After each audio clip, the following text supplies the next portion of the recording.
মুসলিম শরীফের বর্ণনা 1239 নম্বর হাদিসে আল্লাহ নবী বলেন, মান সাব্বাহাল্লাহ ফি দুবুরি কুল্লি সালাতিন সালাসাহু ওয়া সালাসিনা ওয়া হামিদাল্লাহ সালাসাম ওয়া সালাসিনা।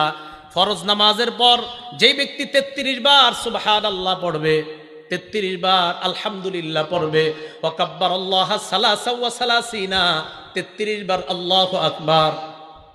যদি পারেন তাহলে 34 বার আল্লাহু আকবার, যদি একটা আমল বলবো, এটা না পারলে 34 বার আল্লাহু আকবার, যদি পারেন 33 বার আল্লাহু আকবার, তো 3 33 কত হয়?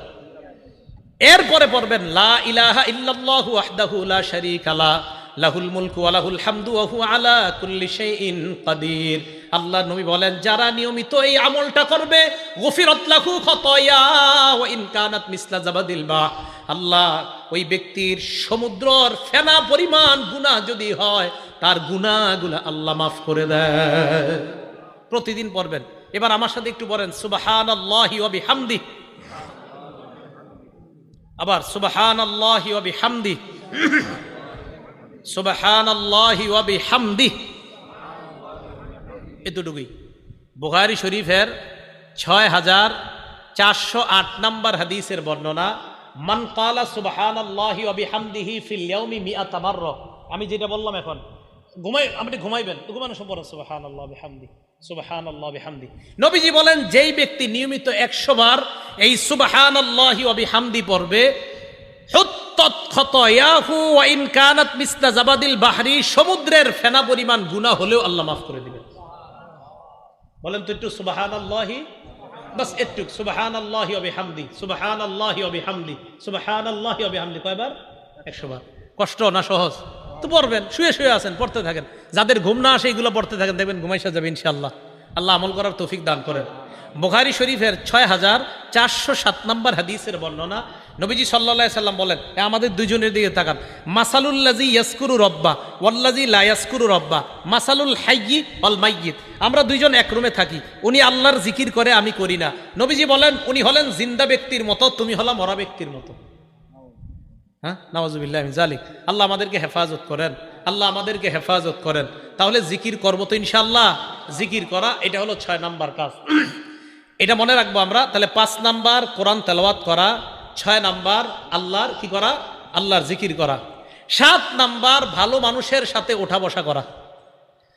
সূরা তাওবার 119 নাম্বার আয়াতে আল্লাহ বলেন, ইয়া আইয়ুহাল্লাযীনা আমানুত্তাকুল্লাহা ওয়া কুনু মা'আস সাদিকিন।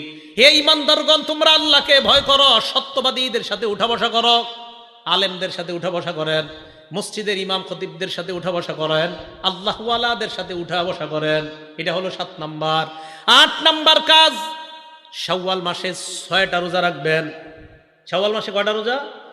শাওয়াল মাসে 6টা রোজা রাখবেন। ক্বালা রাসূলুল্লাহ সাল্লাল্লাহু আলাইহি ওয়াসাল্লাম, আল্লাহর নবী বলেন, মান সামা রমাদান, যেই ব্যক্তি রমজানের রোজা রাখে, সুম্মা আতবাহু সিত্তাম মিন শাওয়াল, এরপর শাওয়ালের 6টা রোজা রাখে, কানাকা সিয়ামিদ দাহরি কুল্লি, 1 বছর রোজা রাখার সওয়াব পেয়ে যায়।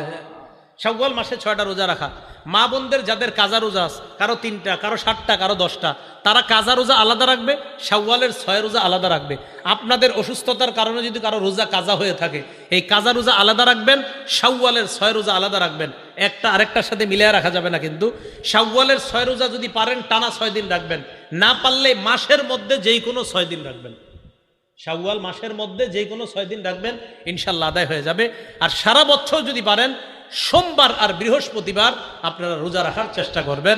আল্লাহ পাক রব্বুল আলামিন যেই 8টা করণীয় বললাম, 1 নাম্বার আমলগুলা নষ্ট না করা, 2 নাম্বার হেদায়েতের উপর অটল থাকা, 3 নাম্বার শয়তানকে শত্রু হিসেবে গ্রহণ করা, 4 নাম্বার নামাজ না ছেড়ে দেওয়া, 5 নাম্বার জিকির করা, 6 নাম্বার কোরআন তেলাওয়াত করা, 7 নাম্বার সত্যবাদীদের সাথে থাকা, 8 নাম্বার শাওয়ালের 6টা রোজা রাখা।